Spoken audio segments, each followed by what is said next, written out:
So off the bat, I want to say that I completely and totally understand that these two knives are not in the same class. Very, very premium knife, a more budget-conscious knife. The reason I'm doing this is because a lot of people have asked me to compare Victorinox knives to higher-end knives, so they can decide if they actually want to spend the extra money getting a set of premium knives. That's what I'm doing right now. These are both utility knives. This is a 4 1/4 inch utility knife. This is a 6-inch utility knife by Shun. But you can see they're called utility knives. That's pretty much the end of it. So I'm not going to compare this. Instead, I'm going to use this crazy, stupid knife that you guys all know I hate, the Victorinox 5-inch chef's knife, which is essentially a utility knife, like I've mentioned before. Now, it makes some sense as a chef's knife because your knuckles hit the table as you try to do, whatever. Stupid knife looks like a prison shank. But in this situation, they are very, very similar knives. This is just a little bit shorter. So let's discuss them. Let's discuss the similarities. Knives, they're both sharp, and they have similar cutting angles, 16 degrees, 15 degrees. That's about where it ends. Let's discuss the differences. This is a machine-made stamped knife made in Switzerland.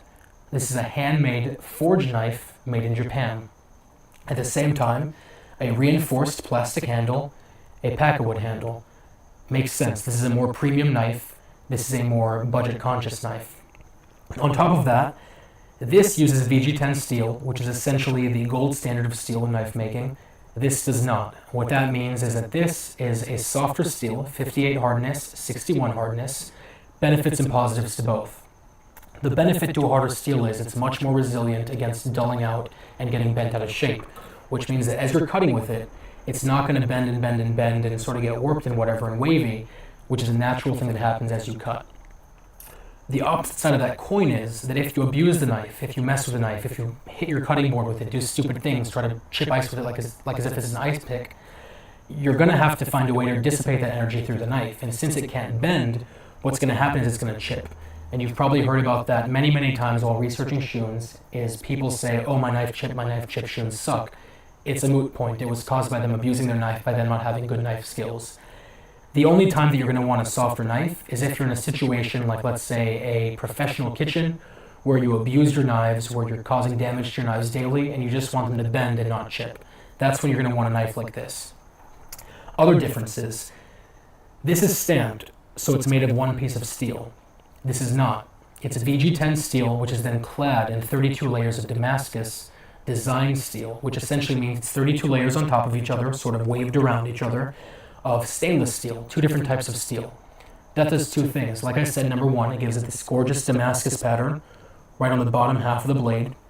But number two, it makes it very, very resilient to stains, pitting, and various sort of like acid etching, stuff like that, because it does have essentially stainless steel wrapped around the cutting blade. At the same time, as you've seen already, this has this hammered finish at the top, which aside from being very, very nice to look at, stops things from creating a vacuum on the side of the knife. If you've ever cut a tomato, if you've ever cut a piece of garlic into minced pieces or what have you, and you've seen all those chunks of garlic or that piece of tomato stuck to your chef's knife, that's what this stops. Now, they both have lifetime warranties, but what I really, really like about the Shuns is they come with free sharpening for life, which means a knife like this that's 6 inches, if you take it to a reputable sharpener, normally they'll charge you about $5 per inch, which means this 6-inch knife to get sharpened is about $30. Whoops, about $30. If you have a Shun, you would just send it to Shun. They would check it out. If it has any defects, they would send you a new one. Otherwise, they would sharpen it for you and mail it back to you for free. That's a solid deal, I think. And it makes the difference between these two knives, while still very, very noticeable, a little bit less of a difference. If you want a little piece of art for your kitchen that also cuts damn well, I think the Shun Premiers are a gorgeous, gorgeous choice. If you want more of a budget-conscious workhorse, would I suggest the Victorinox? I would suggest it if you have really, really, really novice knife skills and you're really trying to learn or you don't really care much about learning and you abuse your knives, or if you work in a kitchen, like I said, where you're going to have to abuse your knives just by default, throw them in the dishwasher, cut on plates, things like that. Otherwise, I would really suggest looking into the Shun Sora, because they are roughly the same price once you take sharpening into account especially, but you get VG10 steel, you get a full tang, you get lifetime sharpening for free, You get it clad with stainless steel, which makes it more resistant to pitting and things like that, etc., etc. So it's really just a better knife to get, especially if you work at home, and at the end of the day, it looks like a piece of art as well.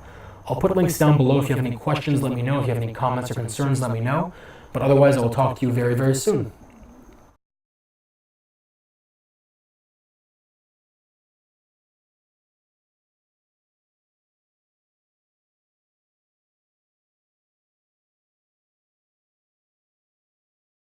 So off the bat, I want to say that I completely and totally understand that these two knives are not in the same class.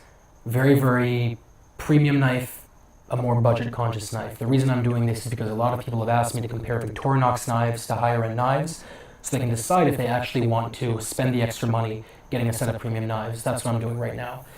These are both utility knives. This is a 4¼ inch utility